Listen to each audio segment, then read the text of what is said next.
बच्चों नमस्कार। आज का हमारा जो टेंस है, मैंने लिखा है यहाँ पे टेंस, लेकिन मुझे बहुत यहाँ पे दर्द हो रहा था जब मैंने टेंस लिखा, क्योंकि फ्यूचर टाइम है। आपको मैंने बताया था दो टेंस होते हैं, पास्ट और प्रेजेंट। फ्यूचर टाइम होता है तो ये टेंस वर्ड ही गलत है, लेकिन करें क्या, जो प्रचलन है वो ये है।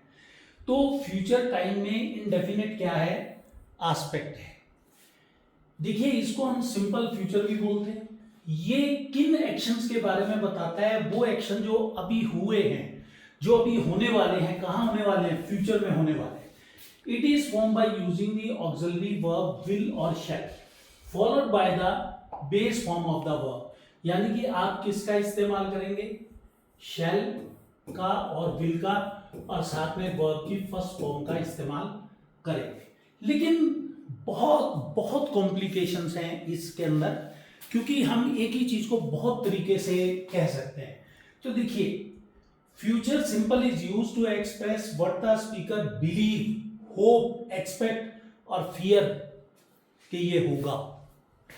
जब उसको डर लगता है, जब वो आशा करता है, जब वो उम्मीद करता है कि ये काम होगा, तब वो किसका इस्तेमाल करता है, इस टेंस का इस्तेमाल करता है। तो देखिए, पहली स्थिति, don't worry about Ram, he will come back soon. बच्चा घर से बाहर गया था, 2 दिन हो गए, आया नहीं है। तो उसका दोस्त या उसके दोस्त के फादर दिलासा देने के लिए क्या बोल रहे हैं, या उन्हें विश्वास है, वो कह रहे हैं राम की चिंता मत करो, he will come back soon, जल्दी वापिस आ जाएगा। देखिए, अगला क्या है, दूसरी स्थिति क्या है, I hope Ram will pass the exam. फिर एक आशा है, होप है, एक्सपेक्टेशन है कि राम एग्जाम को पास कर लेगा। It will rain tomorrow. देखिए, मैंने आपको एक बार पहले याद होगा, आपको मैंने प्रेजेंट इंडेफिनिट और प्रेजेंट कॉन्टिन्यूअस के टाइम ये बताया था कि विल और शैल का इस्तेमाल हम बोलने के समय करेंगे। लेकिन यहां पर ये किसके लिए आ रहा है, एक तरह की स्टेट वर्ब है। तो बिलीव के लिए आ रहा है, आई इट विल रेन टुमारो, विश्वास है, सूखा पड़ा हुआ है। तो आप देखिए क्या कहा जा रहा है कि इट विल रेन टुमारो, ये विश्वास। आगे देखिए, this tense is used to express the decision taken at the exact moment of speaking. सबसे इंपॉर्टेंट नियम, जब कभी आपको ये लग जाए कि यहां पर प्रेजेंट कॉन्टिन्यूअस का इस्तेमाल होगा या प्रेजेंट इंडेफिनिट का इस्तेमाल होगा, प्रेजेंट वाला, या विल और शैल का इस्तेमाल होगा, तो एक चीज देखिए, अगर वो डिसीजन आपने बोलने के समय लिया है, अगर पहले से प्लानिंग नहीं है, तो आप विल और शैल का इस्तेमाल करेंगे। जैसे देखिए, बहुत सिंपल बात है, द फोन इज रिंगिंग, अभी बेल आई है, आप प्रेजेंट कॉन्टिन्यूअस में लिखते हैं phone is ringing, okay I will answer it, मैं उठा लेता हूं फोन। ये बोलने से जस्ट पहले इसकी कोई योजना तो नहीं बनाई थी, आपको तो नहीं पता था कि थोड़ी देर में कॉल आने वाली है। देखिए, आई एम टायर्ड, मैं थक गया हूं, I think I will go to bed now, अब मुझे सो जाना चाहिए। विल लगाया क्यों, एकदम आप थके हुए थे, उसी समय आपने सोचा और आपको लगता है कि आपको सोना चाहिए। मानविक, एक बच्चा है, बोल रहा है माई बैलून इज ब्रस्ट, गुब्बारा फट गया। मदर कह रही है never mind I will get you another. देखिए, गुब्बारा इंस्टेंट में फटा है, उससे पहले नहीं पता था, तो क्या स्थिति बनी, अरे छोड़ो तुम, कोई बात नहीं, मैं तुम्हें नया गुब्बारा ले दूंगी। आप एक पेशेंट के कमरे में गए, उसको पहले से ही ठंड लगी हुई है, and you left the door open, and immediately you say oh I have left the door open, okay I will go and shut it, मैं जाता हूं और इसको बंद कर देता हूं। तो विल का इस्तेमाल वहां पे करना है, जो डिसीजन आपने बोलने के समय लेना है। देखिए, ओ ये आई के आगे वो वाला sentence, I have left the door open, I will go and shut it. आगे देखिए, एक नोट है हमारे पास, do not use will shall to talk about the planned और already arrange event.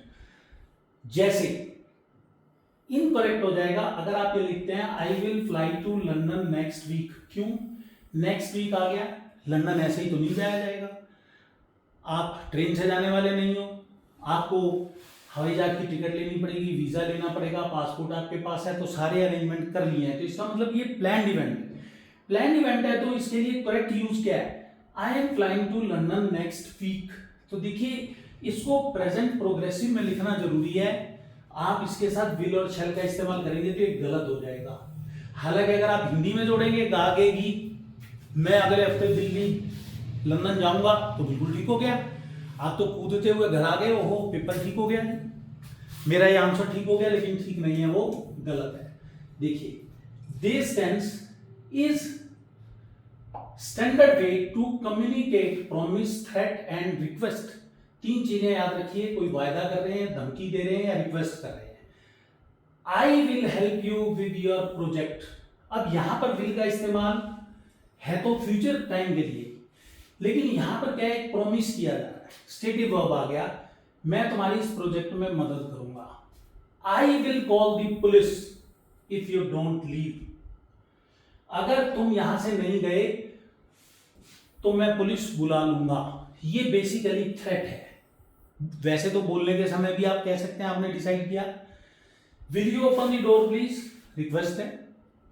I will do it, you can not make me, ये intention है। देखिए एक एम्प्लॉय अपने मालिक को क्या कह रहा है, I will not do it, चाहे कुछ हो जाए मैं ये नहीं करूंगा। I will not do it, you can not make me to do it. आपने छोड़ दिया हवा में, तो ये इंटेंशन है। वो अपनी इंटेंशन बता रहा है कि मैं इनसबऑर्डिनेशन करूंगा, तुम्हारी बात नहीं मानूंगा। इनसबऑर्डिनेशन का मतलब होता है बात ना मानना, अपने मालिक की बात ना मानना, या आपका जो ऑफिसर है, या ये ब्यूरोक्रेसी में ज्यादा इस्तेमाल होता है, गवर्नमेंट सर्विस में ज्यादा इस्तेमाल होता है। तो देखिए आगे चलिए। It is used in the main clause of the first conditional sentence to show a likely result of a real condition, जो उसका परिणाम आने वाला है। जैसे देखिए इफ इट रेन्स, तो पहला किस में आ गया, प्रेजेंट इंडेफिनिट में। We will cancel the match, तो यहां पर कंडीशन है, एक रियलिस्टिक सिचुएशन आप बता रहे हैं, लेकिन क्या है, कंडीशन है कि अगर बरसात होगी तो हम मैच को कैंसिल कर देंगे।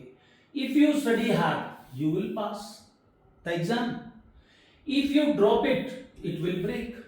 ये सारी क्या है, ये सारी हमारे पास रियल कंडीशंस हैं, कंडीशनल सेंटेंसेस हैं, जिनके अंदर आप पहले में प्रेजेंट इंडेफिनिट का और बाद में आप विल या शैल का इस्तेमाल कर रहे हैं। न्यूज़पेपर में इस टेंस का इस्तेमाल या इस एस्पेक्ट का इस्तेमाल होता है, इस टाइम का इस्तेमाल होता है।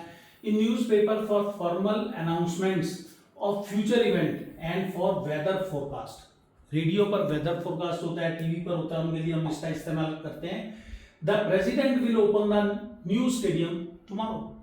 अब यहां पर देखिए मैं थोड़ी देर पहले बता के गया हूं आपको, अभी मैंने बोला था कि जो प्लान इवेंट है उनके साथ आप विल और शैल का इस्तेमाल नहीं करेंगे, लेकिन यहां पर हमने कर दिया। क्यों, एक फॉर्मल अनाउंसमेंट है। अगर आपको यहां दिक्कत आए तो प्रेसिडेंट इज ओपनिंग डाल दें, तो कोई दुनिया की ताकत इसको गलत नहीं कर सकती।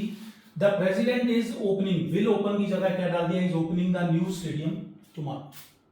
इसका मतलब योजना बन गई। ऐसे ही तो प्रेसिडेंट सब नहीं आने वाले हैं, ऑनरेबल प्रेसिडेंट ऐसे कहीं नहीं जाते, उनकी योजना पहले से बनेगी, प्लान पहले से तय होगा, तो विल की जगह इज ओपनिंग भी लगा सकते हैं। ऑन रेडियो, देखिए रेडियो में आपने सुना fog will clear soon in all areas, तो देखिए ये रेडियो में विल लगाया, स्पेस की कमी थी, पूरा हो गया, छोटे में फटाफट आ गया, fog will clear soon in all the areas.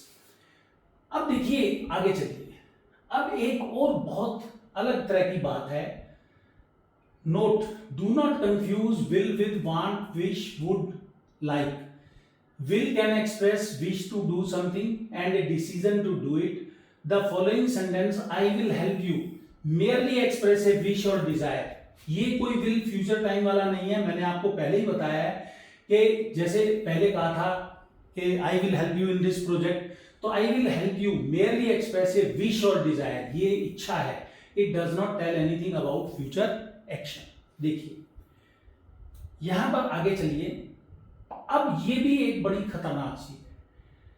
Shell traditionally हम किसके साथ इस्तेमाल करते थे, आई और वी के साथ हम शेल का इस्तेमाल करते हैं, और बाकी सबके साथ हम विल का इस्तेमाल करते हैं, आई और we. In modern English will is commonly use for all subject. आप किसी भी जगह, हर जगह आप किसका इस्तेमाल कर सकते हैं, विल का इस्तेमाल कर सकते हैं।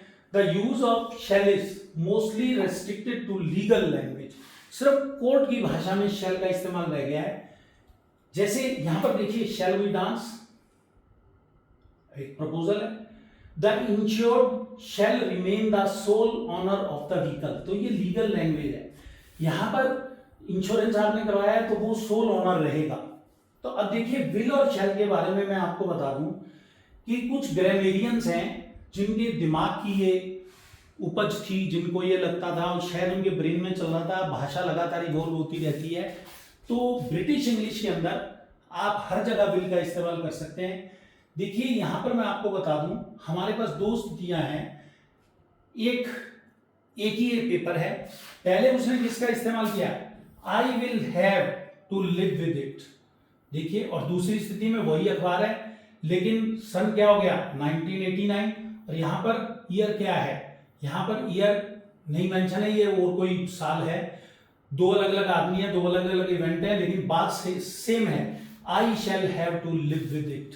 अब मान लीजिए किसी के साथ कोई अनहोनी हो गई, कोई ट्रॉमा हो गया, कोई एक्सीडेंट हो गया, तो पहले वाली स्थिति में उसी स्थिति के साथ विल लगाया है, दूसरी स्थिति में उसी के साथ शैल लगाया है। इसलिए हम क्या कह सकते हैं कि विल और शैल में कोई फर्क नहीं है। अगर फिर भी कभी आपको ऐसा लगे कि हम विल लगाएं या शैल लगाएं और कंफ्यूजन हो जाए लिखते हुए खास तौर पे, ये तब आपको क्या करना है, आप इसकी कॉन्ट्रैक्टेड फॉर्म का इस्तेमाल कर सकते हैं। अगर आप कॉन्ट्रैक्टेड फॉर्म का इस्तेमाल करेंगे तो आप इसे शैल भी पढ़ सकते हैं और विल भी पढ़ सकते हैं। ऐसे ही यहां पर है, आप इसे शैल भी पढ़ सकते हैं और विल भी पढ़ सकते हैं। तो ये मैंने आपको इसका एक तरीका बताया है जो आप कर सकते हैं। अगर आपको कंफ्यूजन है, अगर आपके टीचर आपको कहता है कि मैं आपके मार्क्स काट लूंगा, तो आप ये एक तरीका हो सकता है। देखिए आगे, फॉर फ्यूचर हैबिचुअल एक्शन, जो फ्यूचर में हमारे पास हैबिचुअल एक्शन है उनके लिए भी हम किसका इस्तेमाल करते हैं, इसका इस्तेमाल करते हैं। तो देखिए, will come back next spring, हर साल जो पक्षी हैं माइग्रेट करके जाते हैं फिर वापिस आते हैं, तो फ्यूचर हैबिचुअल एक्शन है। जैसे हमारे पास कौन सा एक्शन था पहले, जैसे हमारे पास पहले प्रेजेंट में भी हैबिचुअल एक्शन था, पास्ट में भी था, फ्यूचर टाइम में भी है। तो these bird will come back next spring, he will visit his grandmother every weekend, हर सप्ताह वो अपनी दादी या नानी के पास जाएगा। तो ही विल विजिट। आगे देखिए, I will exercise daily, future का इवेंट है, एक प्रॉमिस किया जा रहा है, आप प्रॉमिस की सेंस में ले लो, आप हैबिचुअल एक्शन ले लो जो फ्यूचर में करने वाला है। तो यहां पर जो डिफरेंसेस हैं ये बड़े बारीक हैं। मैंने कोशिश की आपको एक्सप्लेन करने की, मैंने आपको जहां जहां विल की जगह हम प्रेजेंट कॉन्टिन्यूअस का इस्तेमाल कर सकते हैं वो भी किया। एक और जगह है जहां पर आप गोइंग टू का इस्तेमाल भी कर सकते हैं, तो इस पर डिटेल में एक बार चर्चा फिर कर लेंगे हम। तो आज के लिए हमारे पास ये आपका, आज हमने जो टेंस डिस्कस किया, फ्यूचर टाइम में फ्यूचर इंडेफिनेट आस्पेक्ट है, यह सिंपल आस्पेक्ट है। विल और शैल के अंदर मैंने अंतर बताया। तो अगर आपको वीडियो लेक्चर समझ में आया हो तो आप इसे लाइक कीजिए, चैनल को सब्सक्राइब कीजिए, ताकि ऐसी अच्छी अच्छी वीडियो आपके पास आते रहें। तो योजना तो बहुत है कि आगे फिर हम टेंसेस के बाद ग्रामर के फाइन पॉइंट्स उठाएंगे, तो देखें क्या होता है। अब हमारे पास 3 फ्यूचर के टेंसेस और रह गए हैं। तो मिलते हैं अगली वीडियो में, तब तक के लिए नमस्कार, जय हिंद।